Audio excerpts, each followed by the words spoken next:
Well, hello everyone, and welcome back again to Hymn Speak. We're so excited to bring another song to you this week, and this one is my favorite.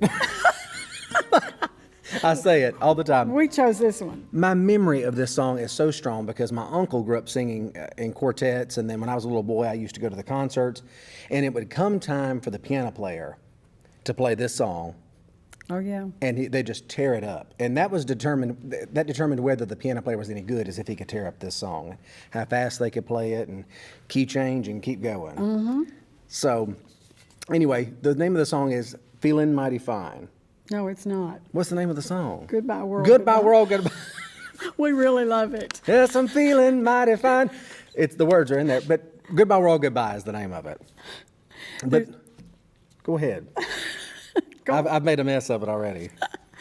There's really not a story behind the song that we're going to sing, but we're going to tell you about the author of Goodbye, World, Goodbye, Mosey Lister, a man who loved the Lord and music. This is the story of how a tone-deaf Cochran, Georgia native grew up to become one of the greatest songwriters and performers in the history of Southern gospel music.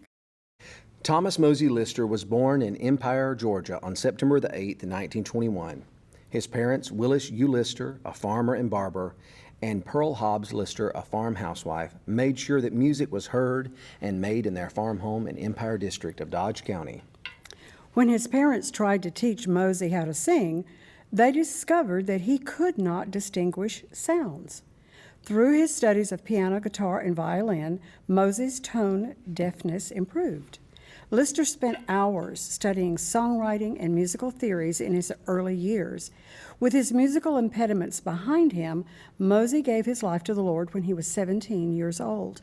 Just before his graduation, Mosey won a $10 award as the second-place finisher in a fiddling contest at the Macon City Auditorium. That's a mouthful. Say it 3 times. Mosey enrolled in the Bond School of Music in Lawrenceburg, Tennessee, just as he began singing in gospel groups. Though his career was just beginning, Mosey left the music world and joined the Navy in 1942. After serving in the States and in North Africa, he came home in 1944 on furlough. After returning from World War II, Mosey studied engineering but never gave up his dream of becoming a musician. Mosey enrolled in Middle Georgia College, where he studied English and music. His love for Southern gospel music caused him to turn to songwriting. What followed was Southern gospel music history. That's when an ironic twist of fate, or a blessing of God, changed his life forever. Hovey Lister, who claimed no family relationship with Mosey, was scouting the Atlanta area to find the right 3 members to form a new gospel quartet. So when the time came, Hovey invited Mosey to be the group's leader. Hovey, that's a mouthful. This is a tongue twister we've got here. Hovey invited Mosey to be the group's lead singer. Mosey accepted, and the renowned Statesman Quartet was born. A bout with pneumonia forced Mosey to retire because of damage to his throat. Though he would never return to singing, he wrote words, music, and arrangements for the Statesmen and other well-known groups of that time.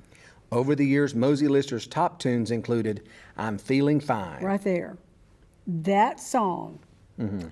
When I was in 4th or 5th grade, my teacher made me stand in front of the class every morning and sing that song. What if they don't know it? You need to sing a little bit for them. Well, it was yes, I'm feeling mighty fine. Feeling mighty fine. I've got heaven on my mind. Heaven on my mind. Don't you know? And it goes on from there. Oh, great I song. bet those kids were just bored to tears. Others were, Then I Met the Master, How Long Has It Been, Till the Storm Passes By and While the Ages Roll. Those songs and many more were recorded by artists including Jimmy Dean, George Beverly Shea, Floyd Kramer, B.J. Thomas, Loretta Lynn, and Merle Haggard. Mosey's lyrics and music and the Statesman's distinctive sound had a profound influence on the early career of Elvis Presley. The king of rock and roll is often overlooked for his work in the gospel field. In 1960, Elvis recorded his first gospel album with 2 of Mosey's songs, He Knows Just What I Need and His Hand in Mine. the title track, which garnered Elvis his first Grammy Award. Mosey moved to Tampa, Florida in the mid-1950s, where he managed his own music publishing company. He became an ordained Baptist minister and was inducted into the Gospel Music Association Hall of Fame in 1976, and 20 years later into the Southern Gospel Music Hall of Fame.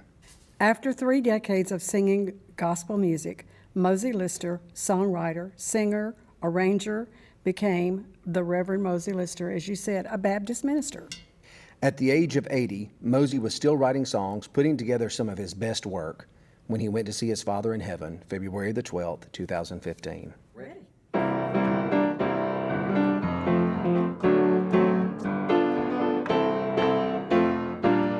I told all my troubles goodbye, goodbye to each tear and each sigh.